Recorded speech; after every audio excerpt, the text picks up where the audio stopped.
vois, j'avais été champion de France junior. La compétition, j'adore ça. Ils avaient un peu tout ce qu'ils voulaient. J'ai rencontré Pierre Gasly juste avant qu'il rentre en Formule 1. Et là, d'un coup, paf, en un an, on a trouvé tous les projets.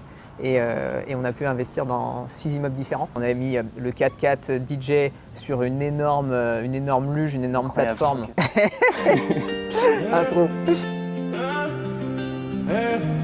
Bienvenue sur Force Spéciale, le podcast où l'on révèle les forces singulières et uniques de nos invités. Aujourd'hui, Antoine Jono, champion de France de kitesurf, investisseur immobilier, ancien chez Red Bull et nouvellement dans le leasing financier. Je m'appelle Antoine Jono. J'habite depuis 1 an et demi, 2 ans à Biarritz. Je suis très heureux d'être dans ce secteur qui est un très bon environnement pour vivre.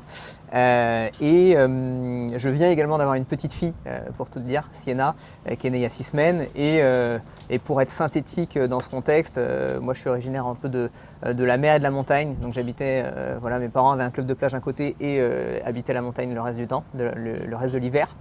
Et parcours avec beaucoup de sports jeunes, ski, surf, kitesurf, avec pas mal de compétitions aussi, tennis. Voilà, le sport est très important dans ma vie. Et ensuite, j'ai été très mauvais à l'école. Je suis vraiment un cancre. Comme quoi, voilà, on peut quand même survivre en étant mauvais à l'école. Tout n'est pas à l'école. Et ensuite, voilà, je fais une école de commerce. J'ai travaillé en tant qu'ambassadeur étudiant chez Red Bull. J'ai intégré la société sur la partie marketing événementiel. J'ai basculé ensuite chez Capgemini Engineering en tant qu'ingénieur d'affaires. Puis ensuite, j'ai eu 3 années avec un gros focus investissement immobilier sur du locatif à haut rendement, plus de 10% brut, et une mise en exploitation en location courte durée. Tour du monde d'1 an, c'était un rêve. Et ensuite, je m'installe à Biarritz avec ma femme et maintenant ma petite. Et aujourd'hui, là, ça fait un peu plus d'1 an que j'ai lancé LeaseForce, donc société spécialisée qui aide les partenaires à vendre plus. Et par quel biais? C'est le leasing financier. C'est-à-dire qu'en gros, on finance les clients de nos revendeurs. Plutôt dans le CHR aujourd'hui, on prend cette teinte. Mais voilà en gros, si je peux résumer le parcours. Ok, c'est très clair, très concis. On reviendra en détail dans ton parcours. Mais déjà pour commencer, tu m'as parlé avant qu'on commence le podcast du sport. Ouais. C'est quelque chose qui est très important pour toi. Pourquoi? Qu'est-ce que ça t'apporte dans le business ou encore dans la vie perso? Carrément, c'est une bonne question. C'est quelque chose qui est très important pour moi. Moi, j'ai toujours baigné là-dedans. Oui. Tu vois, j'ai un papa qui est moniteur de ski. Okay. Il avait une école de voile aussi. Donc voilà, tu vois, j'ai toujours grandi dehors. Quand j'étais petit, je faisais la sieste sur la luge. Donc voilà, tout cet environnement était super sain avec la nature, le sport. Et souvent mes parents rigolent, ils me disent tu savais faire du trampoline et skier avant de savoir marcher. Donc voilà, c'est assez drôle pour imager, mais je trouve que ça fait du bien au corps, tout simplement de bouger, on dort bien le soir, on est bien dans sa tête et dans son corps. Et puis après il y a toute cette partie aussi qui va être challenge sportif auquel moi j'ai directement adhéré. Tu vois, j'ai très vite fait de la compétition en ski, j'ai très vite fait de la compétition en tennis. Que ce soit pareil en ski, c'était du saut, du ski de fond, du ski alpin. Et ensuite en kite, où on l'a évoqué rapidement, tu vois, j'avais été champion de France junior en catégorie figure, freestyle. J'adore ça, la compétition, j'adore ça. Je trouve ça hyper sain. Beaucoup de mes potes me le reprochent, ils me disent toi c'est toujours la compète. Ouais, mais moi je trouve ça m'excite en fait. Faire le sport juste pour faire du sport, c'est bien pour le bien-être, mais la compétition, je trouve c'est un truc extraordinaire, une espèce d'adrénaline qu'on peut avoir, qui fait que je suis complètement en désaccord avec cette phrase. L'important c'est de participer. Ok. Et c'est quoi que tu vas chercher? C'est quoi que tu aimes bien dans la compétition? C'est cette adrénaline, ce fait de prouver quelque chose à toi-même, de se dire ok, je suis meilleur que les autres, le fait de, je sais pas, d'être fier d'avoir gagné une compétition. C'est quel moment que tu préfères dans la compétition? Pendant, avant ou après? J'avais jamais trop vu sous cet angle, mais c'est assez intéressant. On va dire, je pense, on peut pas prendre que le meilleur, que la victoire. Ça suffit pas, et puis je pense que si on prenait que la victoire, elle serait moins belle si on n'avait pas tout ce qui est autour. Okay. Donc j'aime beaucoup le concept général de la compétition, de se dire ok, je veux faire ce sport, je veux performer dans cette discipline et m'y dédier. C'est-à-dire, ok, si je veux arriver à ce niveau-là, qu'est-ce que je dois faire? C'est un peu, ok, le résultat, c'est celui-là que je vise. Comment je fais pour y arriver? Ok, bah, il faut que tu t'entraînes. Ok, très bien. Est-ce qu'il me faut un coach? Il faut que tu dormes bien. Bon, bah, ok, bah, on va être discipliné. Il faut que tu manges bien. Ok, bah, on va prendre ça en compte. Et ensuite, voilà, tout cet écosystème que tu vas mettre en place pour performer, j'adore ça. Je le retrouve beaucoup aussi aujourd'hui dans l'entrepreneuriat.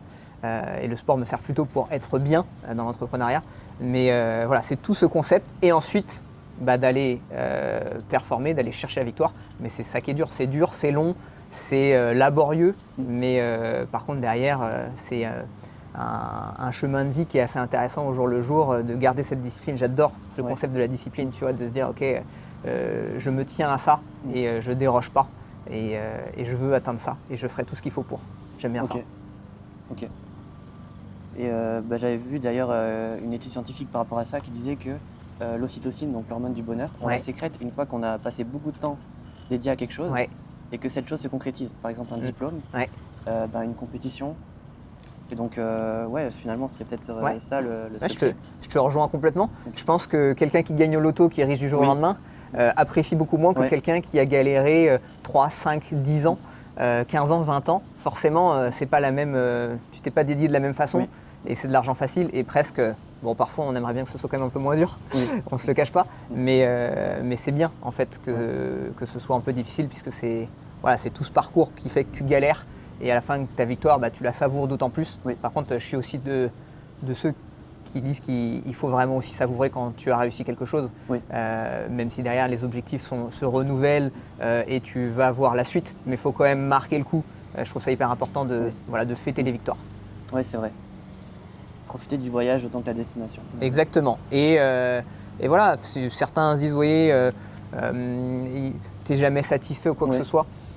Non, je pense que c'est un chemin de vie en fait, où à un moment, tu te dis, on court forcément après quelque chose, faut être au clair sur ce que c'est. Et après, c'est aussi ça, le quotidien lié à cet objectif qui est sympa. Tu vois, parfois, j'ai déjà entendu des interviews de personnes en gros qui avaient un peu tout réussi. Ils avaient un peu tout ce qu'ils voulaient. Ils n'avaient plus d'objectifs. En fait, tu sens qu'ils avaient perdu un peu le goût des choses. Et ça, je trouve ça un peu triste en fait. Tu vois, ne plus être capable de recréer des objectifs, recréer des rêves, savoir, ok, c'est quoi le prochain projet. Je trouve en fait c'est ça qui te fait vivre tous les jours. Je suis d'accord. Et qui fait que tu es super excité de te lever le matin, que le soir, tu te dis bon, je dors parce qu'il faut pour être en forme le lendemain, mais j'ai hâte déjà d'être le lendemain, quoi. Et je trouve que quand tu as cette vie de passion et d'excitation, tu as tout gagné, même si c'est dur. Je suis d'accord avec toi, un fruit qui s'arrête de mûrir, c'est un fruit qui pourrit. Donc si tu n'as plus d'objectif, tu pourris.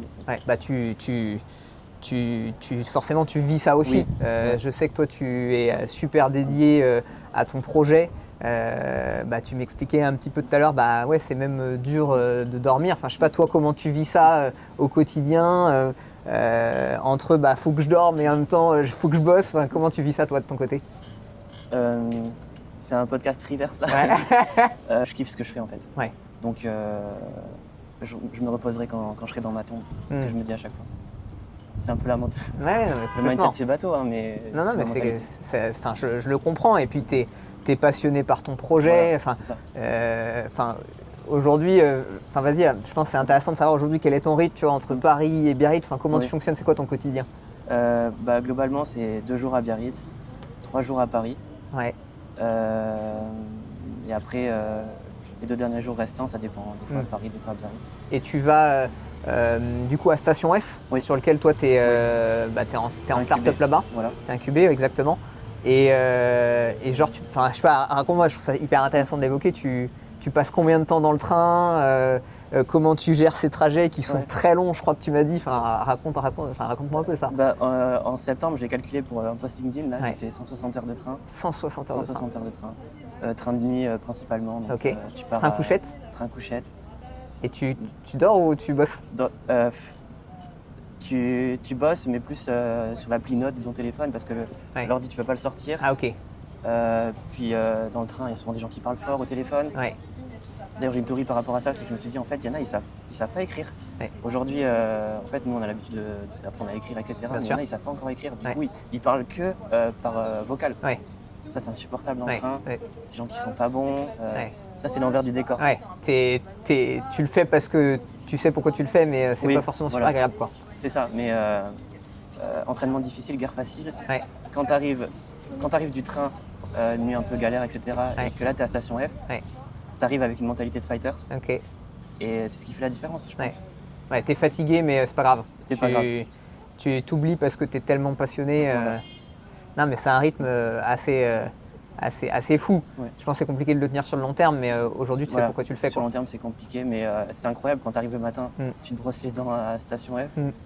C'est une anecdote à raconter plus tard aussi. Ouais. Donc, Ouais, carrément. c'est pas que du storytelling, Ouais. c'est la T'as- réalité. Tu fais ce qu'il faut. Voilà. Ok, super chouette.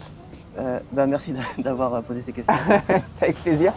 Du coup, ok, on a vu le sport. Maintenant, j'aimerais revenir sur un parcours de ta vie chez Red Bull, Ouais, qui est super intéressant. Tu m'en avais parlé la dernière fois. carrément. C'était quoi concrètement, globalement, ton travail chez Red Bull? Est-ce que tu as des anecdotes par rapport à ça? Ouais, bien sûr.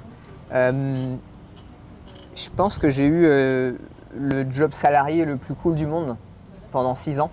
Et je pense que c'est aussi ça qui fait que je suis resté salarié longtemps. C'est que le job était tellement cool que en fait, j'y étais bien. Et j'étais dans mon élément, donc tu vois, je venais un peu du sport, de la glisse, donc tout ça j'adorais. Red Bull, j'en étais fan. C'était un événement assez important quand c'est arrivé en France. J'ai plus l'année exacte, j'étais assez petit, mais ils avaient fait un lancement en plus assez extraordinaire. Donc c'était un peu la marque de mes rêves à l'époque, et j'adore toujours cette marque, j'en suis toujours fan. Et donc forcément, vis-à-vis de un profil un peu commerce, puis de mon addiction à tous ces sports, le match était assez fort avec la marque. Et donc je travaillais sur la partie événementielle de la région et programme ambassadeur étudiant. C'est-à-dire que d'un côté, j'avais à peu près 50% de mon activité qui était d'organiser et de supporter les événements Red Bull de la région et autres événements qu'on sponsorisait. C'est-à-dire il y avait des choix, en gros, on faisait des business plans sur quel événement stratégiquement on va supporter et comment on va mettre en place les partenariats. Est-ce que c'est de l'argent? Est-ce que c'est du matériel? Est-ce que c'est un athlète qu'on fait venir? Est-ce qu'on organise une rencontre entre les athlètes et ses fans? Voilà, donc tout ça c'était mon métier. Et d'un autre côté, j'avais aussi la partie ambassadeur étudiant qui travaillait et sur les campus, c'est-à-dire qui était en contrat, je crois 40 heures semaine à peu près, il bossait avec les assos, et également dans les mini Red Bull qu'on voit souvent, où là, les ambassadeurs toujours étudiants font découvrir le produit. Donc voilà, donc je m'occupais du recrutement de ces équipes, hommes et femmes, du coup étudiants, et ensuite du coup de cette partie événementielle. Donc écoute, trop cool, environnement super chouette. En plus, moi j'avais 1 an, 2 ans, au début 3 ans d'écart avec les personnes que je recrutais, donc j'étais vraiment dans un bon mood là-dessus. Ça consiste à quoi de bosser chez Red Bull, en tout cas au marketing, à aller sur des événements de dingue. Tu vois, Red Bull Crash Ice où ils font du patin à glace dans des descentes complètement dingues. Tu vois, j'avais été chef de projet sur l'événement à Avoria. Donc tu vois, moi j'étais à Nantes, mais j'avais été travailler là-dessus. Donc t'es 5 jours, il neigeait, un truc de fou. On avait mis le 4x4 DJ sur une énorme luge, une énorme plateforme. Pour l'emmener, parce que Avoria c'est une station où il n'y a aucune voiture, tu ne peux pas rouler. Donc on l'a emmené à l'endroit de l'événement, donc voilà, ça c'est assez cool. Après tu as des événements comme la Coupe du Monde de windsurf qui était à La Torche, donc moi j'étais sur la région ouest. Donc pareil, tu vois, là j'avais rencontré par exemple Kay Lenny qui est une méga star du domaine. Tu as différents événements, tu as aussi du FMX, Freestyle Motocross. Où chaque année il y avait un gros événement, ça s'appelle le Finistère Show notamment, sur lequel je travaillais assez régulièrement avec Tom Pages, qui est vraiment une grosse star du FMX, avec qui du coup j'avais organisé, tu vois, des rencontres avec ses fans. Donc tu vois, on avait peut-être 50 fans qui pouvaient le rencontrer, ou lui il échangeait autour d'eux, c'était hyper privilégié. Donc voilà, tu vois, tout ça c'est un environnement qui est super chouette en termes de sport, en termes de culture aussi, il y a des événements de danse. Tu vois, des événements de freestyle dance, de breakdance aussi, qui est super chouette. Et ensuite, il y a également toute cette partie festive qu'on connaît de Red Bull, où ils sont très forts en événementiel, très forts notamment dans le monde du CHR, café, hôtel, restaurant, sur lesquels tu vois, ils ont tellement de bars, restaurants, boîtes de nuit partenaires, qu'en fait c'est un terrain de jeu pour la fête qui est énorme. Et Red Bull aime beaucoup les meetings, donc clairement on était dans un département qui est hyper central, avec qui tu travailles en même temps sur les ventes, donc avec une partie GMS, une partie CHR, donc grande surface et café, hôtel, restaurant, une partie marketing avec les athlètes, une partie marketing avec les étudiants. Donc en fait, tu es un peu à tout, donc tu es à tous les meetings. Donc clairement, moi, tous les 4 semaines, 6 semaines, j'étais en meeting. Et meeting chez Red Bull, c'est 2 jours, 3 jours, avec minimum 1, 2 ou 3 teufs, avec forcément du Red Bull et d'autres choses, avec si tu le souhaites. Donc voilà, donc c'était hyper excitant, mais c'était aussi hyper fatigant. Et voilà, moi j'ai adoré cette expérience, mais au bout de 6 ans, j'avais aussi envie d'autre chose. Et c'est pour ça que je suis passé à autre chose. Mais tu vois, juste pour conclure, pareil, la rencontre des athlètes, c'est exceptionnel. Ouais. Tu vois, j'avais fait un anniversaire avec Luc Alphand, tu vois, ancien skieur professionnel. Tu vois, moment exceptionnel. J'ai rencontré Pierre Gasly juste avant qu'il rentre en Formule 1. Tu vois, il était en Formule 2, je crois, à l'époque.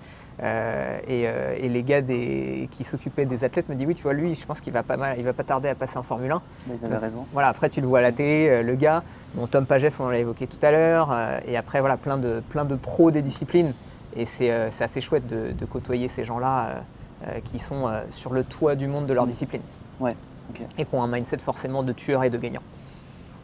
Ok, je retrouve ça chez toi, le côté no limit, le côté performance. Est-ce que tu l'avais avant Red Bull ou c'est vraiment Red Bull qui te l'a apporté? Ouais, non, je l'avais avant Red Bull. Okay. C'est quelque chose, tu vois, je l'avais dans le sport avant. Tu vois, le ski, très vite, je faisais des piquets au début, du slalom, tout ça, mais j'ai très vite passé plutôt en dehors des pistes et un peu sur les bosses. C'est plus en lien avec comment je vois les choses et la liberté. Et également le kite, tu vois, où j'avais fait un peu de compétition, où quand tu es jeune et que tu adores ça et que tu n'as pas trop peur, tu pousses un peu les limites et tu apprécies progresser et être bon. Donc non, je pense que je l'ai gardé au long du parcours. Ok. Et donc en parallèle de Red Bull, tu as investi dans l'immobilier ou c'était après? Alors c'est après. Okay. Red Bull, j'étais trop bien, je faisais trop la fête, tout ça, donc j'ai pas trop mené d'autres projets en parallèle. Okay. Derrière, moi, je suis basculé ingénieur d'affaires chez Capgemini. Là, j'ai découvert ce que c'était une entreprise un peu plus standard, okay. que des gens super intelligents, super bienveillants. Enfin, j'ai bien aimé l'esprit, mais à un moment, voilà, c'est une entreprise qui était classique, avec des bureaux un peu plus classiques. Et forcément, moi, le choc a été un peu dur là-dessus. Et puis très vite est arrivé le Covid. J'ai bien aimé cette expérience, mais très vite est arrivé le Covid et un questionnement en fait sur le fait d'être salarié. Et c'est là où j'ai voulu trouver d'autres solutions et je me suis formé en immobilier. Donc je ne connaissais rien moi du tout en immobilier. Et là, à ce moment-là, on a mis un plan en place avec ma femme Marine pour justement se dire ok, on a envie de sortir un peu de cette situation, de plus forcément avoir besoin d'avoir un revenu salarié. Donc il faut qu'on remplace ces revenus. On a envie de faire un voyage autour du monde. Ça faisait des années qu'on en parlait, mais on ne mettait rien en place pour. Et on rêvait de venir vivre à Biarritz. Donc c'était vraiment des éléments. C'est ok, il faut qu'on accomplisse ça. Et là, du coup, pareil, on est parti de la finalité et on a mis les moyens en face. Donc on s'est formé en immobilier. Et là, on a réorganisé complètement notre vie. Littéralement, tu vois, moi j'ai arrêté d'aller au foot parce que c'était un créneau qui me flinguait ma semaine. Donc voilà, on réorganisait, on se levait à 6h tous les matins, on bossait 3 heures avant de commencer notre journée de boulot. Le midi, on mangeait très rapidement ou en bossant et le soir, on remettait le couvert et tous les week-ends ou les soirs, on allait visiter pour trouver des projets rentables. Donc c'était vraiment un focus très fort et beaucoup de sacrifices. Tu vois, là, pour le coup, on n'a pas vu beaucoup de jours pendant quelques années, mais ça valait le coup puisque on a fini par trouver ce qu'on recherchait et on a pu investir assez fortement, assez massivement dans l'immobilier pour aller accomplir du coup nos rêves. Ok. Et est-ce que tu as appris notamment des choses au niveau de la négociation, parce que tu passes de Red Bull à l'immobilier? La négociation, la gestion du risque, toi comment tu gères ton stress? Est-ce que... Bon déjà c'est deux questions, c'est déjà pas mal. Ouais. Qu'est-ce que tu as appris sur la négociation déjà? C'est en fait la négociation et la vente pour moi c'est quelque chose sur lequel tu peux te former de manière illimitée. Tu vois, Okay. Pour moi jamais personne n'a fini d'être formé en vente, puisque tu peux toujours progresser dans ce domaine. Déjà, c'est un premier élément. Récemment, j'ai appris aussi que c'était une compétence qui devait s'apprendre, que voilà, ça ne suffit pas juste d'être intelligent, il y a une vraie compétence, il y a une vraie formation entre guillemets à avoir, d'écoute, de comment ça fonctionne, de non-verbal. Voilà, il y a plein de choses là-dedans. Donc moi j'ai une formation plutôt dans la vente là-dedans et j'adore ça. Tu vois, j'avais travaillé aussi historiquement chez Henken en GMS. Donc voilà, des négociations très difficiles avec des gros supermarchés, des gros hypermarchés. Un contexte pas simple où faut clairement mettre le pied dans la porte pour rentrer dans certains cas. Donc voilà, moi j'adore ça et du coup j'ai un peu perdu ta question, c'est comment j'ai vu quoi en différence? Qu'est-ce que tu as appris au niveau de la négociation? Qu'est-ce que j'ai appris au niveau de la négociation? Tu as répondu. Ouais, j'ai un peu répondu. Ouais. J'ai appris que déjà, ça s'apprend. Ça, c'est un premier élément. Et ensuite, ça se pratique énormément. Oui. Et ce qui est le plus important, je pense, c'est l'écoute. Tu vois, l'écoute dans la négo, c'est essentiel. Quelqu'un qui arrive, qui connaît son script par cœur, qui connaît son produit par cœur, qui va le pitcher, mais il ne cherche pas du tout à écouter son interlocuteur. Ouais. Il va être peut-être bon techniquement, il va peut-être être bon, il va bien connaître son produit. Par contre, il va peut-être pas du tout dire ou répondre à ce que veut son client, enfin son prospect. Et surtout, peut-être que son prospect n'a même pas besoin de son produit. C'est ça. Auquel cas, ça sert à rien de le pitcher, ce produit. Donc, je pense que l'écoute, c'est essentiel, clairement. Et je pense qu'on commence à devenir très fort en négo et en vente à partir du moment où on a la capacité à se mettre à la place de son interlocuteur. Et ça, c'est quelque chose, moi j'ai eu du mal à le faire pendant longtemps. Il faut absolument s'affranchir du fait que tout le monde ne pense pas comme soi. Et ça, c'est très très dur parce que souvent on se dit si moi j'aime bien, les autres aiment bien. Non, en fait, chacun est unique, chacun a des objectifs différents, des aspects différents là-dessus. Donc si tu arrives à comprendre ce que ton interlocuteur veut vraiment, là à ce moment-là, tu vas pouvoir parler sa langue. Et comprendre déjà si ton produit il correspond au sien et potentiellement peut-être même lui proposer un produit qui n'est pas le tien mais qui va répondre à ce qu'il a besoin, à ce dont il a besoin. Et à partir du moment où tu arrives à répondre à ce dont il a besoin, le jour où il a vraiment besoin de ce que toi tu fais, là il va venir vers toi parce qu'il sait que tu es pertinent et que tu auras créé autre chose que juste une relation commerciale. Tu vois, tu auras créé une confiance qui est essentielle dans la vente et tu vas pouvoir construire des relations long terme et du business pour tout le monde long terme. Et voilà, donc là, se mettre à la place de l'autre, je trouve que c'est assez fort comme pouvoir. Okay. Et je connais quelqu'un qui m'avait partagé une anecdote où il avait parlé avec Bernard Tapie à l'époque, dans un bar. Okay. Et il lui avait dit, pour être un bon vendeur, ne joue pas le vendeur. Ouais, je pense que c'est le pire. C'est tu vois, un truc que je trouve qui est peut-être le pire qu'on puisse dire à un commercial, c'est tu fais ton commercial. Oui. Tu vois, c'est clairement, c'est comme dire quelqu'un qu'il est gentil, tu vois, c'est horrible. On croit que c'est bien, mais en fait, c'est pas bien du tout. Mais oui, fais pas ton vendeur, c'est clair. Et c'est pas facile, parce que tu es clairement là parfois pour vendre. Et en fait, plus ce sera naturel, plus la relation elle sera dans l'écoute et dans l'échange. Et plus en fait, tu vas être pertinent et pas balancer ton script de la mauvaise des manières, quoi. C'est clair. Est-ce que tu as une bonne galère ou un coup qui t'a marqué dans l'immobilier que tu veux partager? Ouais, plein. je vais pas tout dire, mais non, mais bien sûr que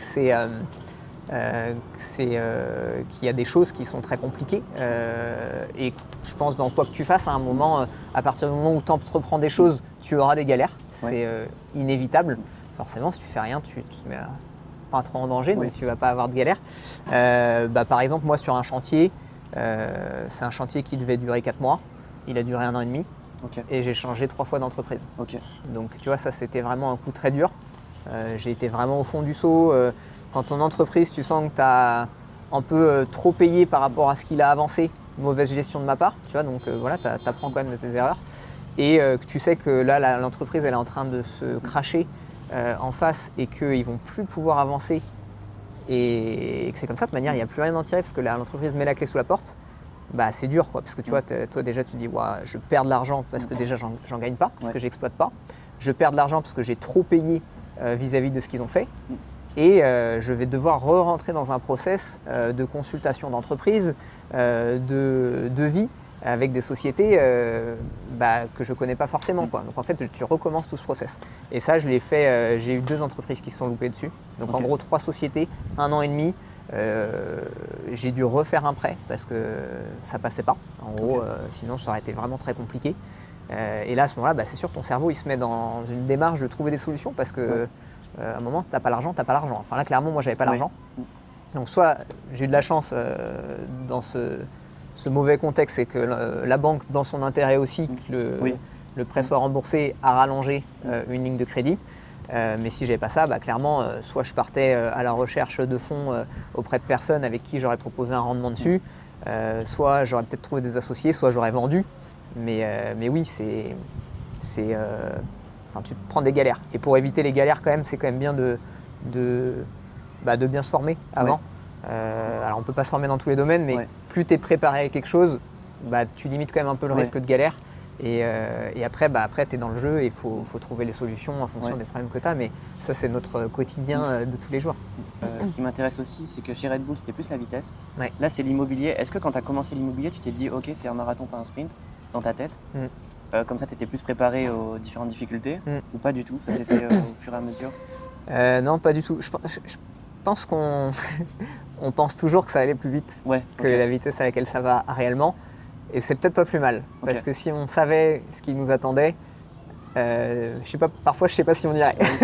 Mais donc non, clairement ça a été extrêmement dur, surtout quand on a le sentiment de tout bien faire.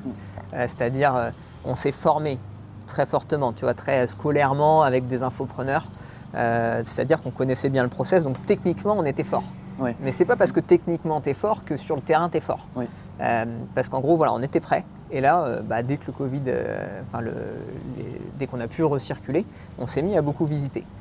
Et là, on visite, et là on trouve rien. 1 an de visite, en vrai, tous les week-ends, sans rien trouver. Et là, tu te dis, ok, je suis formé, je mets l'énergie, je fais 2-3 heures de route pour aller chercher des biens, et je trouve pas. On me dit que ce que je cherche existe, des rendements à plus de 10%, mais je trouve pas. Et là, pareil, tu te remets en question, comment je fais pour trouver et en fait, c'était une question de géographie. Mais ça, on a mis du temps à le comprendre, tu vois. 1 an, c'est quand même relou d'attendre 1 an. Donc, tu vois, et là, on a compris qu'on était dans une zone où le marché de l'immobilier était assez cher, à 2-3 heures autour de chez nous. Et à partir du moment où on a commencé à aller très loin, donc très loin, c'est 3-4 heures, 5 heures de route. Donc on était à Nantes. Là, à ce moment-là, on a commencé à trouver des zones un peu plus faibles. Et là, d'un coup, paf, en 1 an, on a trouvé tous les projets et on a pu investir dans 6 immeubles différents avec des associés et compagnie. Mais c'est nous qui avons trouvé les projets parce que on avait identifié les secteurs et compris aussi comment fonctionnaient les agents immobiliers là-dessus. Et à partir du moment en fait, où tu t'es buté, à force de voir des choses, aussi tu apprends ce qui marche ou ce qui ne marche pas. Quand tu vois un bien et qu'il est bon, tu sais qu'il est bon. C'est pour ça qu'il faut quand même accepter que tu ne vas pas trouver d'un coup. Parce que c'est ça qui te permet que quand tu trouves, tu te dis ok, j'ai trouvé et je le veux. Et là tu fais l'offre. Moi j'avais fait des offres au téléphone sans voir les biens. Après tu vérifies, tu vas voir pour confirmer. Mais par contre le bien, je voulais qu'il soit bloqué parce que tous les chiffres et toutes les informations qu'on me donnait, l'agent c'était bon, les chiffres étaient bons. Donc tu sais que tu peux y aller. Et après tu vas voir, tu dis ok, il y a bien un toit, il y a bien des murs, il y a bien des appartes et c'est bien dans l'état que j'imaginais. J'ai rencontré moi des gens qui avaient pas mal de chance au début. Il faut quand même comparer, je pense. Ouais, bien sûr. Et bien sûr, parce que c'est compliqué de dire c'est bien, mais c'est bien par rapport à quoi? Parce que t'as rien vu. Voilà. Tu vois. Et j'avais rencontré un gars qui lui, paf, il avait trouvé 3 projets comme ça quoi. Mais il se baladait. Et je me dis, on n'a pas le même quotidien, on n'a pas eu la même difficulté à trouver des biens. Il me dit, ouais, c'est ça. Le gars avait aucun problème, tu vois. Donc je me dis, soit il est extrêmement fort, et à un moment je me suis dit, le mec, je pense qu'il est très fort. Soit c'est un gros menteur, c'est-à-dire il dit pas les galères qu'il a, ce qui est possible. Soit il a eu de la chance. Et en fait, quelques mois, années après, je sais que ce gars a arrêté l'immobilier. Et en fait, il avait beaucoup de chance au début. Tout se passait très bien. Et après, il a eu des galères, mais dans un second temps. Et là, le gars était dégoûté parce qu'en fait, c'est pas ce qu'il connaissait au début. Donc, tu vois, c'est pas forcément sain. À la limite, les galères, vaut mieux les avoir au début. Et ensuite, tu es à l'aise avec les galères et tu sais que ça fait partie du jeu. Plutôt que quand c'est trop facile, derrière, tu as du mal à gérer la difficulté. Ok. Après, on prend aussi un peu de chance, hein. C'est toujours bien d'en avoir un peu. Oui, mais on la provoque la chance. Ouais, tu la provoques. Ok, donc t'es déjà un entrepreneur à l'époque dans l'immobilier. À quel moment tu te dis, ok, je vais lancer ma boîte de start-up dans le leasing? C'est une bonne question, Thomas. C'est une très bonne question. On était donc en gros, on a fait ce projet dans l'immobilier. Ensuite, on partait un tour du monde. On savait qu'on allait monter des entreprises en rentrant. On savait juste pas trop dans quel domaine. À l'origine, quand on faisait l'immobilier, on se disait qu'on allait vivre la slow life, qu'on n'allait pas travailler, qu'on allait. Moi, je pensais que j'allais surfer tous les jours. J'avais idéalisé cette vie et en fait, après, une fois que tu as goûté aussi un peu à l'excitation de mener des projets, il se trouve que tu as envie d'en avoir plus. Donc, on savait qu'on voulait monter des sociétés, on savait juste pas dans quoi. Moi, j'avais juste envie de quelque chose qui pouvait être mis en place assez rapidement en termes d'opérationnel. Pas quelque chose, j'avais pas envie, je me voyais pas travailler où tu bosses 5 ans sur un produit et après tu le vends ou voilà, c'est pas du tout ce que j'avais en tête. Et après, j'ai découvert ce domaine par différentes sociétés qui est autour de l'augmentation des ventes avec ce modèle où tu travailles avec des partenaires fournisseurs, vendeurs de matériel de divers secteurs, TP, agriculture, motoculture, CHR, café, hôtel, restaurant, voilà. Et en fait, tu les aides à vendre plus parce que tu finances leurs clients. Et je me dis, ok, déjà c'est cool parce que tu as un vrai plus, tu vas aider les gens en fait à vendre plus. En fait, t'aides d'autres sociétés à mieux performer. Déjà, tu vois, j'aime beaucoup le concept. Moi, tous les gens qui bougent, qui mènent des projets, je me dis, ok, tous ceux qui donnent les moyens et qui se butent, je pense que tous ces gens-là devraient réussir. En tout cas, il faut qu'il n'y ait rien qui les retienne. Donc, tu vois, j'aime bien le concept d'aller les aider. Et au-delà de ça, j'ai aussi bien aimé le concept de dire, ok, tu es partenaire avec eux, c'est-à-dire en gros, tu gagnes que quand ils gagnent. Donc ça, j'aime bien. Et tu t'appuies aussi sur leur force commerciale pour travailler. Donc en gros, tu as un espèce de j'apporte quelque chose de très fort pour eux et tu as un effet un peu exponentiel du fait qu'en gros, dès que tu as un partenaire vendeur, si lui il a 5 commerciaux, techniquement, tu travailles aussi avec 5 commerciaux pour déployer ta solution. Donc tu vois, c'est hyper gagnant pour tout le monde. Et je me suis dit, ok, go, le modèle est chouette. J'aime bien, en plus la finance ça me plaît, tu vois, avec toute la gestion financière qu'on a dû faire par rapport à l'immobilier, à la gestion de dette, d'endettement, de monter des dossiers de financement, parce qu'au final, tu vois, pour sortir 6 projets, à un moment tu passes ton temps à aller voir des banques et à te prendre des refus, tout ça. Donc j'aime bien tout ça. Et c'est pour ça que je me suis dit, ok, go, je vais là-dessus. Pareil, je pensais que ça irait beaucoup plus vite, mais c'est un travail qui est un peu long, donc il faut mettre l'énergie et mettre en place tout ça. Ok. Et est-ce que tu as travaillé ton pitch ou pas? J'ai travaillé mon pitch pour vendre ce projet. Non, ce qu'on appelle le elevator pitch, c'est-à-dire il y a un investisseur en 20 secondes. Est-ce que tu veux tester l'exercice? Je sais qu'il y a des investisseurs qui regardent ce podcast. Est-ce que tu peux en 20 secondes pitcher la boîte de leasing? Je peux essayer, je ne l'ai jamais fait parce que j'ai jamais voulu lever des fonds aujourd'hui. Tu vois, je suis plus aujourd'hui, peut-être que j'aurais envie, mais aujourd'hui c'est trop tôt en tout cas, dans le sens où si je levais des fonds, je suis pas prêt structurellement pour encaisser une croissance très forte. Donc je pense que si je lève des fonds, ce sera un moment où je serai super clean en CRM, en automatisation, et là à ce moment-là ça pourrait être intéressant pour aller encaisser du x10, x20, x30, x100 en performance. Donc aujourd'hui c'est trop tôt, mais pourquoi pas. Mais si je dois faire l'exercice, qui est très dur, tu me sors complètement de ma zone de confort, mais j'aime bien. Écoute, si je pouvais te dire que je peux te permettre d'augmenter tes ventes de 30%, est-ce que ça t'intéresserait? Bien sûr. Ouais. Et tu me confirmes qu'il n'y a absolument personne qui serait contre cette idée? Oui. Très bien. Et bien ça c'est possible, moi c'est ce que je fais, en proposant de financer tes clients professionnels. C'est quelque chose qui existe déjà. Il y a plein de sociétés qui le font déjà, mais chaque société est souvent spécialisée dans un domaine, dans un type de client ou dans un type de secteur. Et du coup, pour avoir les mêmes résultats que nous, il faudrait que tu aies 10 partenaires financiers. Avec moi, c'est un peu un format tout en un, c'est-à-dire je te permets de sortir tous tes dossiers, quel que soit le secteur, quelles que soient les conditions financières du client, quel que soit le contexte techniquement, je suis ton partenaire et tu travailles qu'avec nous et je te gère toutes les situations. Est-ce que tu es chaud? Ok, bah incroyable, tu vois. Je l'avais pas travaillé, mais pourtant, ça donne envie d'acheter. Ça donne envie? Ouais. En plus, ce qui est bien, c'est que tu n'achètes pas. Moi, je te facture pas, c'est un produit qui est gratuit. Hein. Enfin, entre guillemets, nous, on se rémunère quand on fait des financements. C'est-à-dire, si tu gagnes pas, je gagne pas. Oui. Donc, on est vraiment dans une démarche de partenariat. C'est soit on gagne tous les deux, soit personne gagne, en tout cas, sur cet aspect. Ok. Donc, mon intérêt est que tu performes absolument. Ok. Sans ça, je performe pas. Voilà. Incroyable. Bah, tu t'es très bien débrouillé, je trouve. Merci, Thomas. Parce que c'est pas évident de pitcher sa boîte. Hein. C'est clair. C'est clair. J'avais essayé, notamment chez Conquistador, Oui. quand il faut que tu te lèves et Ouais. et que tu dois te... Là, voilà, on est ensemble, un peu canapé, bon, c'est un peu plus simple, Ouais. on se connaît un plus.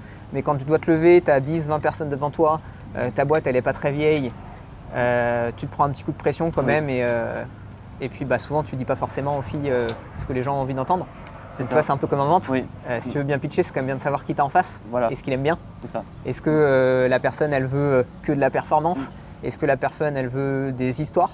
Est-ce que la personne, elle veut une raison d'aide, de vivre? Et en fait, même si toi, tu vas chercher un peu de tout, tu vas mettre l'accent sur un des sujets qui va intéresser les gens. Ouais. Donc tu vois, est-ce que c'est l'impact? Est-ce que c'est la finance? Peu importe, mais c'est intéressant. Ouais. Bon, c'est bien parce que tu intègres directement la personne en face, tu lui demandes, tu commences par une question. Ouais. Et déjà, tu as envie d'en savoir plus. Mm. Non, le pitch est très bien ficelé, même Mais s'il n'a tu pas vois, été préparé. Là, je ne l'ai pas préparé et je Ouais. t'ai pas demandé, toi, ce qui pouvait t'intéresser. Tu vois, donc entre guillemets, j'ai mal vendu. Non, parce que c'était un pitch de 20 secondes. tu vois, C'était voilà. c'était pas non plus On va dire que c'est un pitch universel. Voilà, c'est universel. Je vais aborder un sujet avec toi, on avait parlé déjà, c'était le fait de s'associer. Ouais. Est-ce que tu es associé sur ce projet actuellement? Aujourd'hui, je ne suis pas associé sur ce projet. Ok. J'avais démarré une association avec quelqu'un qui a été assez court. On a fait 2 mois. J'avais très envie de m'associer moi sur ce projet. Dès le début, j'ai cherché quelqu'un parce que je trouve ça sympa de partager l'aventure, de pouvoir célébrer avec quelqu'un les victoires que tu mérites tous les deux. Ça, je trouve ça hyper chouette. De se serrer les coudes quand c'est dur, parce que c'est dur à beaucoup de moments quand même. Donc pour toutes ces raisons, et je pense que j'avais un petit manque de confiance là-dessus qui fait que j'étais rassuré de me dire je suis avec quelqu'un dans le bateau. Okay. Donc pour toutes ces raisons, moi j'ai cherché un associé, j'ai demandé à quelques personnes que je connaissais bien, avec qui j'aurais adoré m'associer, mais ces personnes n'étaient pas dans un état d'esprit de monter une entreprise à cette époque. Okay. Et l'association là, qui a démarré, j'étais avec une personne qui était très bien, un ingénieur qui est très intelligent, une super personnalité. Je le salue d'ailleurs. J'aime beaucoup cette personne. Mais on s'y est pas retrouvé dans l'association, dans le sens où ce qu'on fait, nous aujourd'hui, on a besoin vraiment de vendeurs. Aujourd'hui, en tout cas, pour lancer la boîte et la faire progresser. Et ça, j'ai découvert que c'est une compétence qui n'était pas si simple. Lui était un peu moins à l'aise dans ce domaine. Il avait, c'était quelqu'un de très intelligent et je pense qu'il avait besoin qu'on ait un produit assez parfait pour pouvoir avancer. Oui, ok. Tu vois, notamment, il comparait notre produit avec des sociétés qui avaient 10, 20, 30 ans. Okay. Donc, ce qui est bien de s'inspirer de ces gens-là, mais je pense qu'il faut avoir en tête qu'à un moment, tu n'es pas au même stade que ces sociétés. Nous, on est une jeune entreprise, une start-up, on démarre, on a un produit, je pense qu'on a plein de choses qui sont top à revendre, mais on ne peut pas être aussi abouti qu'une entreprise qui a 10 ans et c'est normal. Et je pense qu'il faut l'accepter et se dire qu'on va progresser en avançant, on va bien écouter nos clients, on va façonner le produit comme les clients le souhaitent, de ce qu'ils ont besoin. Et là, à ce moment-là, oui, le produit va progresser et dans 10 ans, je souhaite qu'on soit bien plus fort que certaines sociétés avec qui on se compare aujourd'hui. Mais voilà, pour toutes ces raisons, à un moment, il y avait une petite problématique pour avancer dans ces conditions imparfaites, parce qu'on est dans des conditions imparfaites quand on démarre. Et voilà, et je pense que lui ne s'y retrouvait pas là-dessus. Moi, forcément, c'était un blocage puisque je voulais qu'il soit complètement libre d'avancer sur le projet. Et voilà, donc pour ces raisons, on a arrêté de manière très saine la collaboration. Et aujourd'hui, je suis un peu plus relatif du coup avec l'association. Je pense ça peut être une histoire exceptionnelle quand on a les bons associés et qu'on est bien en ligne sur plein de choses. Donc j'invite à tous ceux qui veulent s'associer de bien préparer ça, même si on ne peut pas tout voir. Tu vois, moi j'avais passé des demi-journées avec certaines personnes où là avec cette personne on avait passé une semaine ensemble. Okay. Il était venu à la maison une semaine. Ok, et justement comment tu choisis avec qui tu bosses? Tu as des critères ou tu as un process? Ouais, j'ai des critères. Ouais. Oui. Oui, j'ai des critères. Mais juste pour terminer là-dessus, je trouve ça hyper intéressant de vivre avec la personne. Ouais. Okay. Pas que de se voir. Donc là, c'était super chouette parce qu'il était venu une semaine, il dormait chez nous, tu vois, il dormait chez moi. Okay. Donc on se voyait du petit-déj au coucher. Okay. Et là, je trouve que c'est la meilleure des manières pour connaître une personne. C'est clair. Ouais. Parce qu'à un moment dans la semaine, tu es un peu fatigué, à un moment, tu es peut-être un peu ronchon. Oui. Et du coup, au moins, tu es au clair sur qui est l'autre. Ouais. Et ça, je trouve ça très bien. Et ça permet aussi de passer beaucoup de temps ensemble, de connaître ça. Donc tu vois, nous, on avait validé quand même cette étape, même si derrière l'association n'a pas été au bout. Parce que, en termes de personnalité et de vision, j'aimais beaucoup la personne et c'est quelqu'un avec qui je me projetais vraiment travailler. Okay. Et du coup, pour revenir sur les critères d'une bonne association, je pense que le principal objectif est d'être super aligné sur ce que tu veux, c'est-à-dire le niveau de performance que tu veux que ta société ait. Tu vois, s'il y en a un qui a une vision d'une société où on va travailler qu'à deux et on recrutera jamais, et l'autre qui veut faire une multinationale, forcément, les actions ne vont pas être les mêmes et ils vont être en désaccord. Ouais. Donc ça, je trouve ça hyper important. Quel que soit en fait l'objectif final, c'est juste à un moment on se dit ok, est-ce qu'on est ok sur le fait qu'on veut faire une petite ou une grande entreprise ou une moyenne entreprise, une PME, peu importe, mais en tout cas être aligné là-dessus. Ça c'est le premier élément parce que en fait si t'es pas aligné là-dessus ça marche pas. Deuxième élément, c'est plus tout ce qui va être personnalité. Quelles sont tes valeurs, qu'est-ce qui est important pour toi, qu'est-ce qui est pas important pour toi. Parce qu'en fait, tout ça va façonner pour moi ta façon dont tu vas travailler derrière.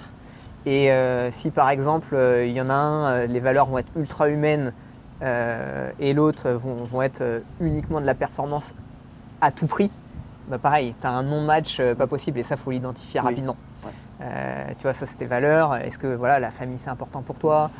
Comment tu traites les gens? Est-ce que tu es authentique? Donc ça c'est un élément qui est essentiel et je pense qu'il y a ça c'est un des éléments qui est le plus dur. Le match, je trouve, des personnalités, il est hyper dur parce que c'est une personne avec qui tu vas parler plus qu'avec ta femme, plus qu'avec qui que ce soit. Donc tu as intérêt à ce que ça fit bien.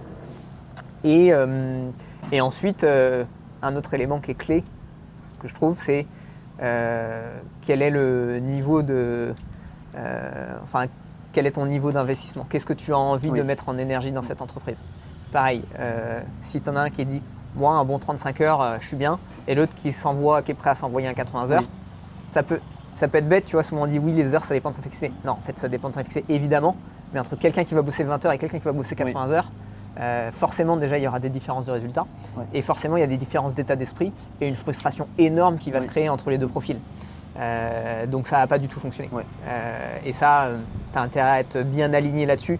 Parce que si toi tu te dis ouais, je suis en train de me buter, je fais des sacrifices comme jamais, et lui il glande ou il est chill, mais par contre on va avoir les mêmes résultats à la fin. Tu vois, moi c'est quelque chose, ça fait partie de l'injustice, je ne peux pas le supporter ça. Donc voilà, ça c'est les aspects. Et après le dernier élément c'est les compétences qui sont aussi importantes. Est-ce que j'ai besoin d'un tech? Est-ce que j'ai besoin d'un vendeur? Est-ce que j'ai besoin d'un gestionnaire? Faut être bien au clair sur ce que tu as besoin, à quel moment tu en as besoin et pas se louper là-dessus. Tu vois, moi en l'occurrence, je sais que les postes clés sont sur la partie vente. Et la partie technique, on peut la gérer, je trouve, en externe aujourd'hui, mais fondamentalement dans la société, moi aujourd'hui j'ai besoin de vente. Donc voilà, juste pour dire, aujourd'hui, moi après, je suis moins concentré sur le fait de trouver un associé. Si je trouve quelqu'un avec qui je me dis on va tout arracher avec lui, je dirais volontiers, mais sinon c'est plus un objectif en soi et je suis ok d'avancer tout seul. Ok. Et au niveau des répartitions de départ, il y en a qui disent 50-50. Moi je trouve que c'est un vrai sujet ça. C'est un vrai sujet, mais je trouve que c'est pas si important que ça dans une boîte. Tant que t'as plus que l'autre. Non mais toi t'en penses quoi par rapport à ça? 49-51, 50-50? C'est qui le président, c'est qui le directeur? C'est quelque chose qui est très compliqué, cet aspect à gérer dans le sens où ça positionne tout de suite la vision qu'on donne de la structure. Voilà, c'est important. Ce 2% d'écart, Oui. finalement, donne tout de suite l'ascendant à celui qui a 51. Voilà. Donc c'est ce que tous les comptables ou tous les experts financiers vont te conseiller pour ne pas bloquer la société. Maintenant, je pense que tout le monde est d'accord avec ce contexte tant que tu as 51%. Parce que tu dis, ok, moi je veux bien qu'on fasse en sorte que ce soit jamais bloqué tant que c'est moi qui décide. C'est clair. Donc tu vois, de ce point de vue-là, je le comprends, Oui. le fait de ne pas bloquer la société. Par contre, ça veut dire que si toi tu as 49, le jour où tu n'es pas d'accord, Oui. tu as toujours tort. Ouais. Tu vois. Et ça, je trouve ça dur à encaisser. Oui. Donc, mon point de vue, il est très personnel et ne, voilà, il n'est pas universel. Hein. C'est soit un moment, tu es complètement ensemble dans le bateau et tu es 100%, enfin tu es 100%, 50%, 50% égal dans les parts et tu fais un 50-50 même si c'est relou en cas de problème. Dans ce cas, tu prévois peut-être des clauses dans tes contrats et d'association. Soit un moment, je trouve que c'est plus simple d'avoir un vrai écart, de se dire ok, là il y a vraiment 60-40 pour des raisons justifiées. Okay.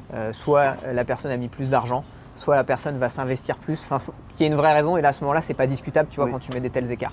Et c'est ok, je vois des sociétés qui fonctionnent comme ça, voilà, le dirigeant il a 60-70, les autres sont très contents d'être associés et sont super impliqués.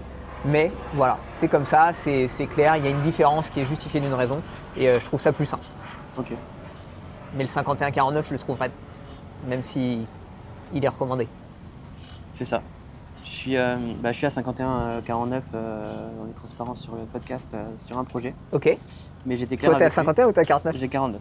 Ok. Mais c'est un projet où j'étais clair avec lui, je lui ai dit c'est toi qui lead le projet. Ok. Moi je m'occupe que de la tech. Ok. Donc dans ce cas, c'est toi qui lead le projet. Moi je te donne mon feedback. Si t'es pas d'accord, tu prends la décision. Ok. Mais derrière, moi je lead pas quoi. Ce qui est bien, c'est que c'est plutôt un bon deal. C'est que pour le coup, t'as vachement de part peut-être par rapport à ta position. C'est ça aussi. Ok. Ouais. Bon bah dans ce cas, tu vois, ça, le 49, il est facile à accepter. Oui. Toi, dans le sens où ça peut être intéressant de se dire, ok, comme exactement dans mon texte, je suis moins impliqué, Voilà. mais ce que j'apporte a beaucoup de valeur. Voilà. Donc c'est ok pour moi de pas décider. Par contre, j'ai une grosse part du gâteau. C'est ça. Donc je trouve ça sain aussi. Ouais. Tu vois, j'ai pas évoqué ce contexte, mais je trouve qu'il fonctionne. Par contre, si t'es deux à te buter dessus, il est plus dur. Oui. Ok, bah super intéressant. Il y a plein de sujets que j'aimerais aborder, mais on a fait 45 minutes, c'est dommage. Au niveau des skills de commerciaux, est-ce que tu crois que c'est un don inné ou alors ça s'apprend? J'ai une petite idée de la réponse.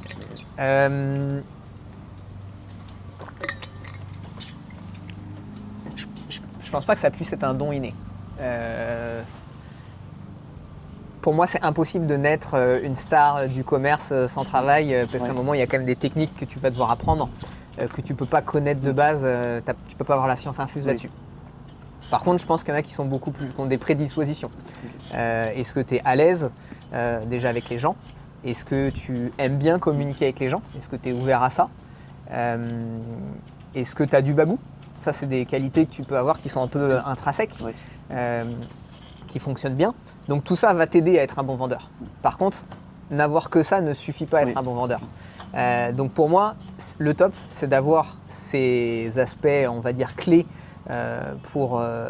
qui sont nécessaires pour être un bon vendeur. Et ensuite, travailler la technique et progresser non-stop. Donc ça, à mon avis, c'est ça les meilleurs vendeurs. Et après, c'est ceux qui travaillent le plus aussi et qui vont pratiquer et qui vont vouloir se former et même aller plus loin un peu, tu vois, sur la neuroscience, savoir qu'est-ce qui guide nos choix, tout ça. Ceux-là vont vraiment être des stars pour moi.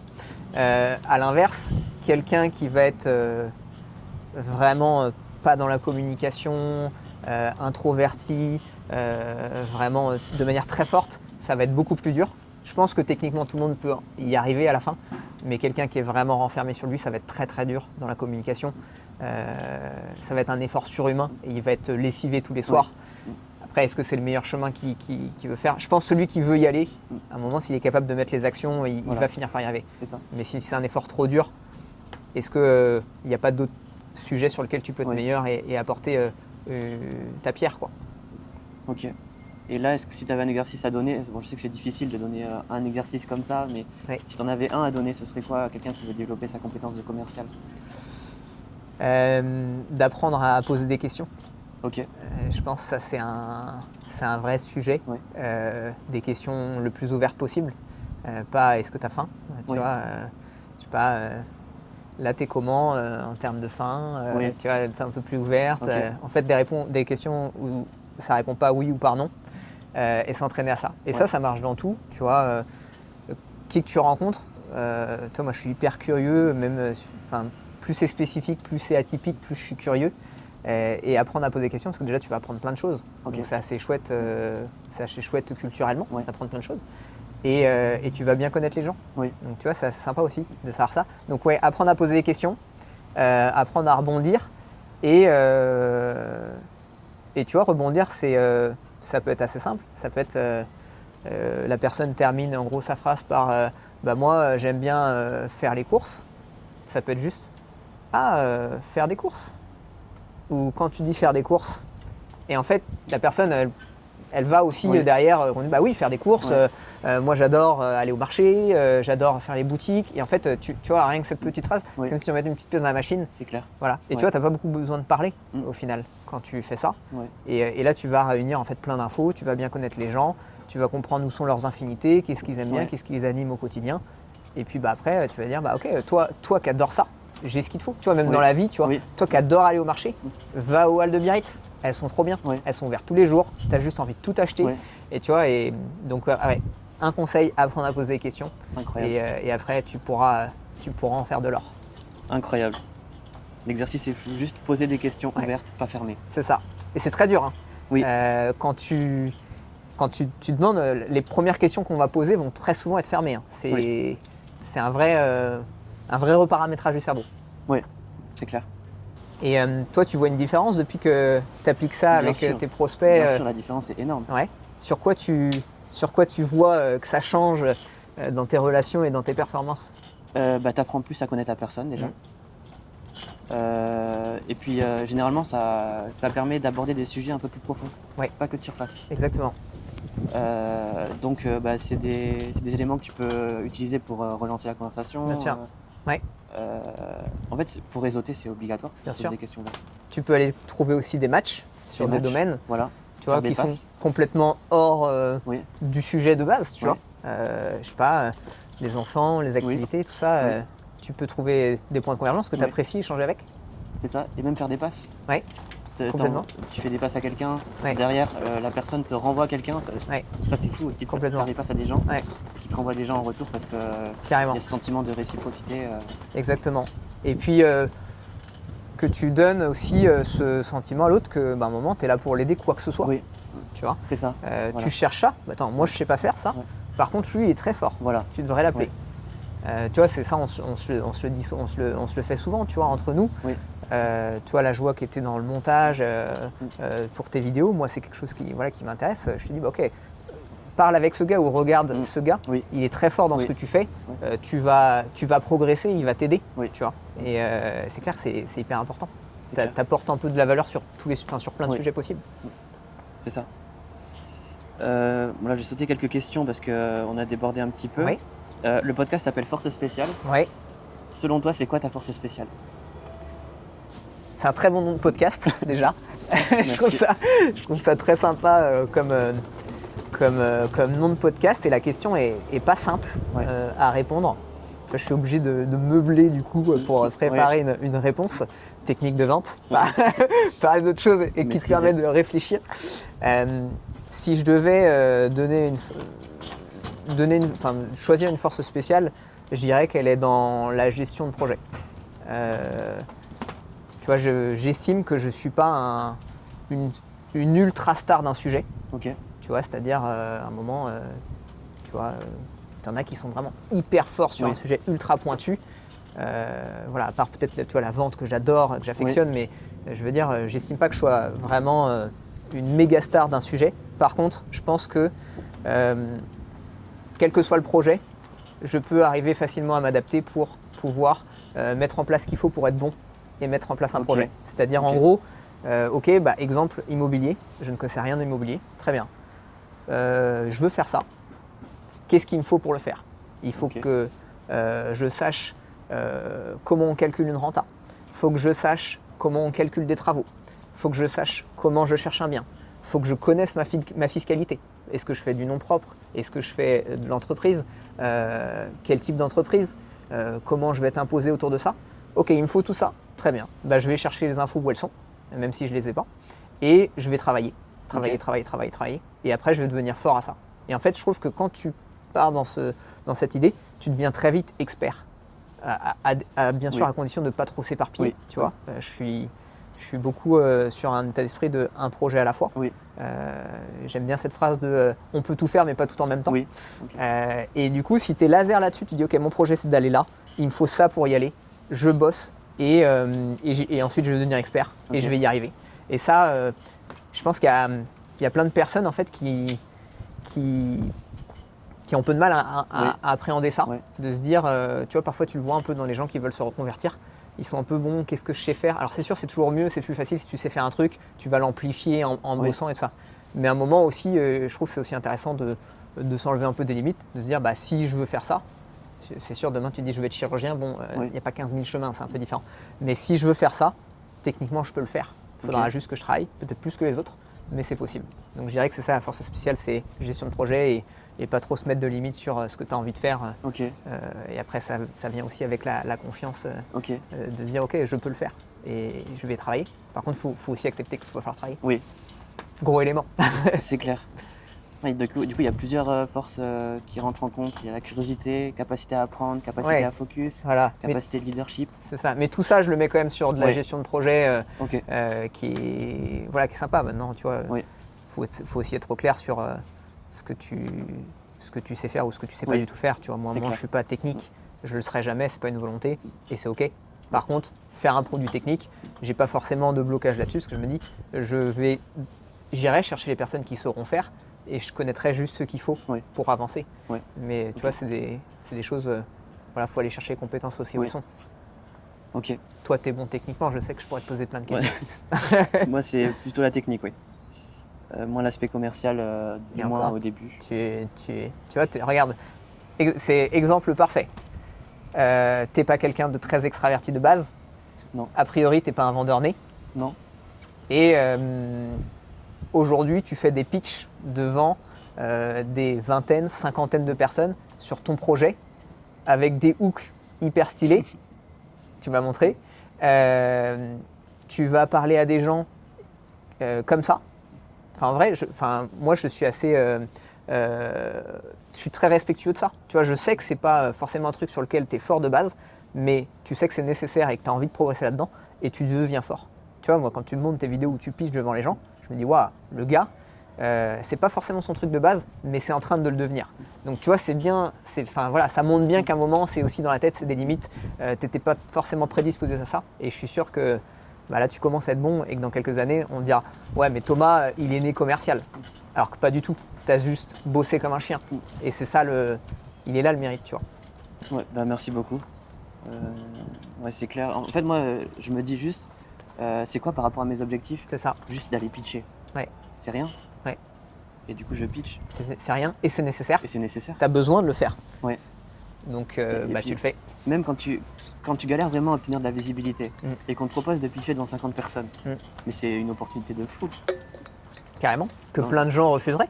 Que plein de gens refusent. Parce que c'est zone de confort. Oui, voilà, c'est ça. Donc en fait, à un moment, tu vois, tu alignes tout ça. Tu te dis, ok, toi, tu fais des webinars réguliers pour vendre ton produit. Tu vas pitcher devant des gens. Tu vas vendre ton produit auprès de personnes. Juste à la fin, tu deviens fort. Oui. C'est comme ça. Parce qu'en fait, tu travailles, tu te remets en question. Tu t'inspires aussi de ceux qui sont forts. Oui. Et puis tu progresses. Et à la fin, c'est toi qui es fort. Et ça sert ta boîte, ça sert ton projet. C'est cool. C'est ça. Voilà, je vais survoler cette partie rapidement, mais tu es devenu papa il y a peu de temps. Ouais. J'ai quelqu'un qui me disait que le fait de devenir père, ça avait décuplé ses capacités. Ouais. Est-ce que toi, tu as ressenti ça ou pas? Alors c'est peut-être un peu tôt pour le dire. Ça fait 6 semaines. Ma petite fille Sienna a 6 semaines. Donc c'est un peu tôt, je pense, pour tirer des grosses conclusions. Tu vois, je suis très content de comment elle est de ça, mais je me dis c'est pas gagné. Tu vois, je sais qu'il peut y avoir des moments difficiles. Je pense que c'est une ambivalence. C'est très contradictoire parce que d'un côté, tu dors très peu. Ça, je le ressens. Moi, j'ai besoin vraiment de beaucoup dormir. Et là, c'est un peu dur de dormir que 4-5 heures par nuit, là où j'en dors 8-9 d'habitude. Mais je rejoins complètement cet aspect dans le sens où je pensais être complètement à plat à dormir que ce nombre d'heures. Et en fait, ça va. Ok. Et je pense que à un moment, oui, ton ami doit avoir raison. Tu es tellement content en fait de vivre cette expérience que je pense qu'à la fin, tu es quand même un peu perdant, Oui. on va être très honnête, Ok. en termes de sommeil, Ok. en tout cas sur les débuts de vie de l'enfant, Ouais. parce que c'est quand même dur, mais pas si dur que ça devrait l'être. Et par contre, je pense qu'à partir du moment où l'enfant commence à faire ses nuits, Ouais. là par contre, tu gagnes surtout. Ok. Tu gagnes surtout dans le sens où là, tu reprends que le positif et tu récupères tes heures de sommeil. Et là, je pense que tu deviens un peu une bombe d'énergie. Oui. Tu as autre chose qui est un peu pareil, c'est double tranchant, c'est que tu sais qu'à un moment, ton enfant, tu vas devoir t'en occuper le matin ou le soir Ouais. ou le midi. Donc tu sais que ton temps, à un moment, il est plus restreint. Donc c'est obligé de revoir un peu comment tu travailles. Oui. Ça réduit un peu ton nombre d'heures. Ça, c'est le côté difficile quand tu es entrepreneur. Mais je pense que tu décuples aussi ton efficacité Oui. et ça te permet d'être plus laser et d'aller plus à l'efficacité. Et je pense que c'est… Enfin, tu vois, ça, je suis plutôt content Oui. de me dire, ok, là, il faut que tu deviennes meilleur en organisation Oui. parce que je veux les mêmes performances, mais avec moins d'heures. Donc, Oui. il va falloir être meilleur. Ok. Pas le choix. Ok. Donc, on va dire c'est dans la contrainte. Ok. Ok, je comprends mieux. Là, c'est intéressant. Tu sais, c'est comme quand tu te mets une deadline courte. Oui. Oui. Oui. C'est un peu plus efficace. C'est ça. Là, tu sais que ton enfant, il faut que tu ailles la chercher chez la nounou ou à la crèche. De toute manière, il faudra aller la chercher. Ouais. Donc, tu ne pourras pas te dire, allez, je remets 30 minutes de boulot. Non, non. Ce sera fini à cette heure-là. Ouais, ok.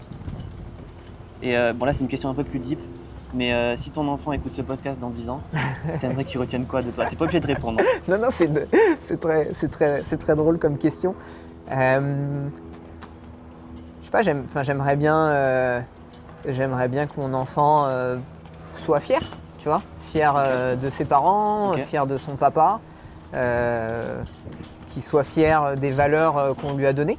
Ok. Tu vois, je trouve ça hyper important. Je me dis un peu, tu vois, sur le fait d'éduquer un enfant, parce que voilà, c'est nouveau pour moi, où tu t'es confronté à ça. Avant, tu te gères que toi, maintenant tu gères un enfant. Tu es responsable de plein de choses et je trouve que tu es responsable des valeurs que tu lui donnes, Ouais. tu es responsable de l'état d'esprit que tu lui donnes. Après, voilà, l'enfant aura sa personnalité, mais je trouve que c'est hyper important de lui donner des super valeurs. Ça, c'est essentiel pour moi. Et l'autre élément, c'est de lui donner la confiance nécessaire pour Ok. être bon dans la vie. Ouais. Parce qu'une fois que tu as la confiance bien calibrée pour avancer, en fait, tu peux être bon dans tout. Oui, Et c'est vrai. la vie sera beaucoup plus simple Ouais. pour toi. Quand tu es sûr de toi, tu as confiance en tes capacités, en fait, chaque projet que tu as envie de mener, tu vas le mener. Donc, tu vois, j'aimerais bien en fait que dans 10 ans, mon enfant, peut-être d'autres, on verra, ait des belles valeurs, ait confiance en lui et soit fier d'avoir ses parents. Ouais, Ouais. je trouve ça chouette. Ok, ouais, c'est une belle réponse. Ça convient. Ouais, ça convient C'est cool. parfaitement. Donc maintenant, je vais te poser quelques questions rituelles de fin. Ouais. L'idée, c'est d'y répondre très rapidement. Ok. Quel est le conseil que tu aurais aimé recevoir au début de ta carrière? Alors, c'est assez clair pour moi parce que je me le dis souvent. Ouais, D'autres chemins sont possibles. ok. C'est vraiment, et d'ailleurs c'est quelque chose que j'aimerais bien inculquer, tu vois, à mon enfant. Ouais. C'est d'autres chemins sont possibles dans le sens où notre société, nos parents, notre entourage, du fait de ce qu'on connaît, Ouais. nous donne un peu un chemin tracé Oui. qui est assez clair, conventionnel. Tu vas bien travailler à l'école, parce que c'est bien de bien travailler Oui. à l'école. Tu vas faire des études, parce qu'on a de la chance, on peut payer des études, et puis on est dans un pays où on a l'école, tout ça, donc tu vas faire des études, et c'est chouette. Et derrière, tu vas avoir un travail, et tu vas gagner ta vie, et puis tu pourras acheter une maison, faire un crédit, et avoir un chien, Oui. un labrador. Et c'est totalement ok tout ça, ok. tu vois. Ce que je veux juste dire, c'est que je pense qu'il y a beaucoup de gens qui pensent que c'est l'unique chemin possible. Oui. Et je trouve que ce chemin est noble à partir du moment où on le choisit. Par contre, à partir du moment où on n'est pas en phase d'avoir cette vie, faut savoir qu'il y a d'autres chemins. Oui. D'autres chemins qui sont l'entrepreneuriat, Ok. qui sont de la gestion de projet, du freelancing, quoi que ce soit. Mais voilà, j'aurais bien aimé me rendre compte de ça plus tôt. Ok. Tu vois, j'ai l'impression de l'avoir découvert à 30 ans, Oui. qu'il y avait d'autres choses possibles. Et c'est à ce moment-là où j'ai commencé à changer. Oui. Et tu vois, je pense que j'aurais commencé l'entrepreneuriat ou mener une vie différente beaucoup plus tôt si j'avais compris que c'était possible. Ok. Est-ce que tu as un mantra ou une devise qui t'accompagne au quotidien? Ouais, j'en ai un, ouais. J'en ai un qui marche sur un peu tout. C'est rien ne doit arrêter ceux qui veulent avancer. Tu vois, je trouve que ça représente plein de choses. C'est dans l'idée, ceux qui ont envie de faire des choses, qui ont envie de mener des projets, qui ont envie de se donner les moyens d'arriver à faire des choses, il faut qu'il n'y ait rien qui les arrête. Ok. Et ça passe avant tout par eux, par leur mindset, leur capacité à trouver des solutions. Mais voilà, moi j'ai envie que tous ces gens-là réussissent. Et tous ces gens qui ont cet état d'esprit de se mettre en mouvement, d'aller mener des projets quels qu'ils soient. Tu vois, que ce soit ouvrir une petite boutique dans un centre, être prof de surf à l'autre bout du monde, ou monter une boîte énorme, peu importe. Si c'est ton projet, il faut que tu mettes des choses en place pour y arriver. Okay. Je respecte énormément ceux qui réalisent leurs rêves, quels qu'ils soient, quelle que soit leur taille. Et j'ai du mal à m'intéresser trop aux personnes qui disent qu'ils aimeraient faire des choses mais qui ne le font jamais. Ok. Voilà un peu ce que je me dis. Très clair. Maintenant, si tu pouvais inviter quelqu'un à manger, mort ou vivant, ce serait qui et pourquoi?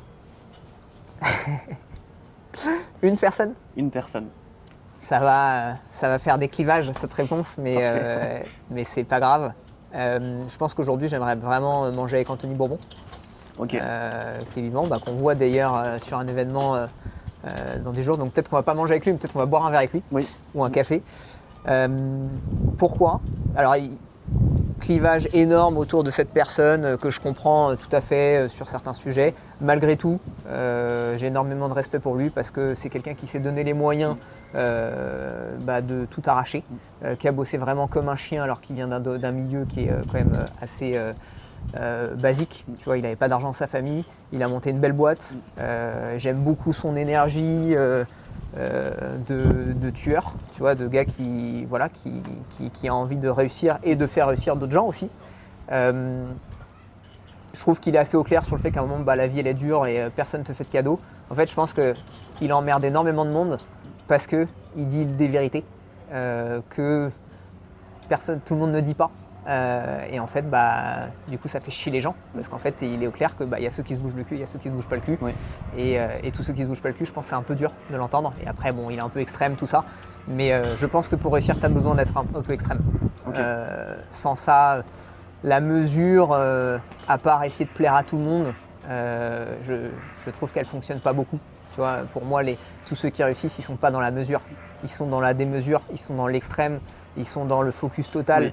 Ils sont dédiés à leur projet et ça, je pense que la plupart des gens vont toujours dire « Ah oui, mais lui, il est extrême. Ah, mais lui, il bosse comme un fou. » Ouais, mais je pense que c'est le prix de la rançon de la réussite. Oui. Et puis, autant être clair avec ça, quoi. À un moment, tu vas pas réussir en bossant 20 heures par semaine, quoi. Oui. C'est comme ça. Donc, voilà, pour toutes ces raisons, j'aime bien ça. Puis, j'aime bien le parcours, tu vois, aujourd'hui d'être business angel, d'avoir créé aussi un club d'investissement. Enfin bref, je trouve ça assez chouette. Okay. Et d'autant plus qu'aujourd'hui, je trouve qu'il arrive aussi à profiter du fruit de son travail, ce qu'il ne faisait pas avant. Et je trouve que, comme on le disait tout à l'heure, c'est sympa aussi de célébrer aussi les réussites. Voilà. Ok, ça tombe bien, on le voit dans... Ça tombe bien, on le voit dans 10 jours. avec Alec Henry, avec voilà. Kelly Massol, avec Laurent Tapie, que des belles pointures qui vont bien nous inspirer. Ça va être cool. C'est clair, ça va être très cool. Rapidement, la dernière chose qui t'a inspiré, livre, film, post? Si je peux te répondre là-dessus, ce qui m'a inspiré, c'est peut-être le parcours...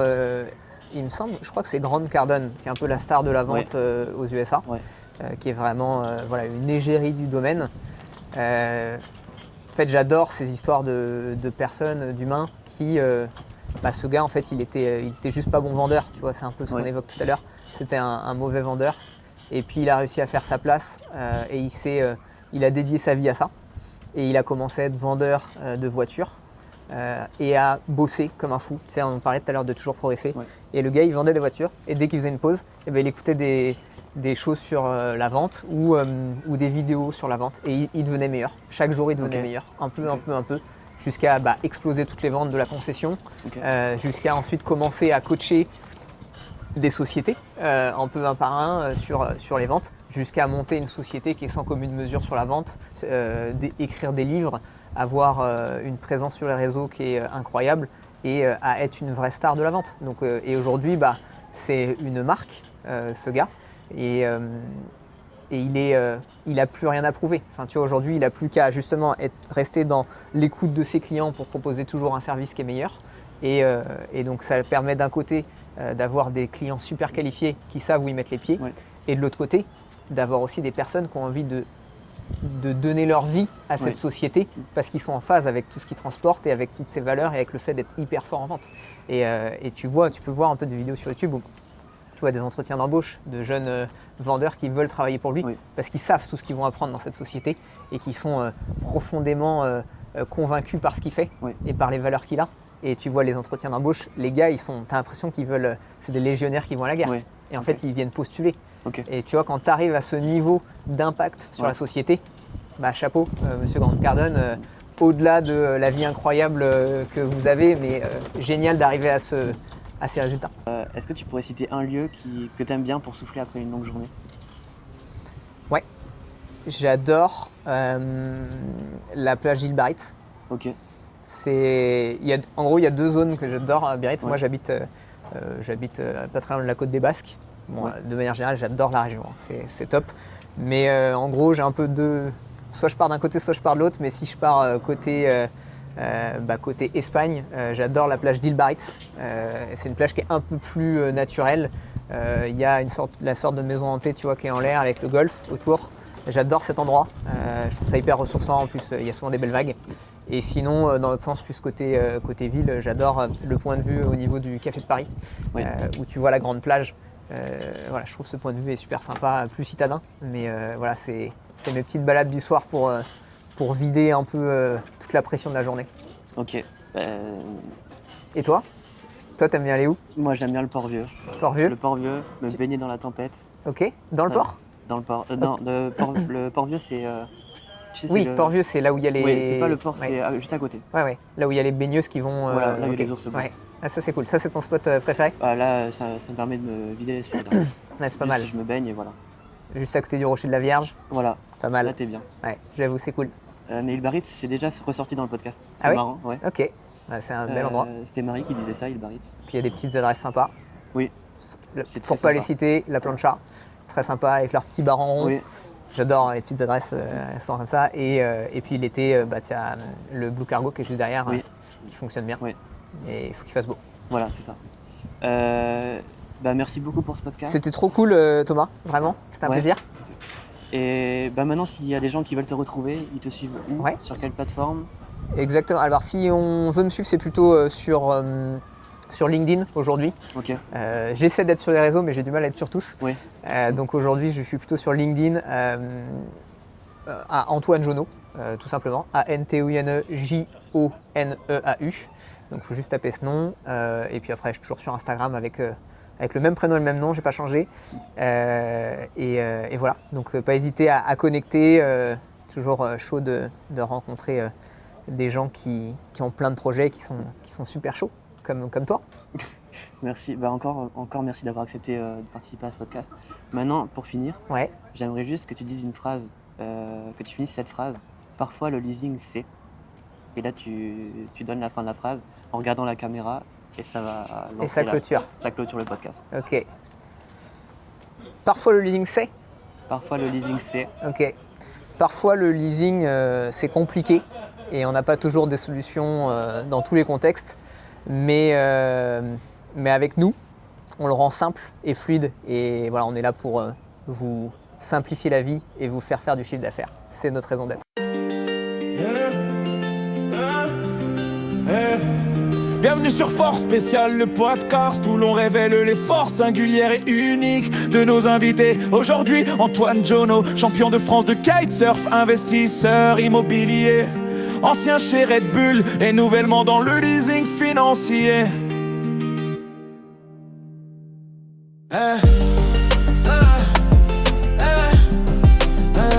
Tellement dans le leasing. Tellement dans le leasing. tellement dans le lit.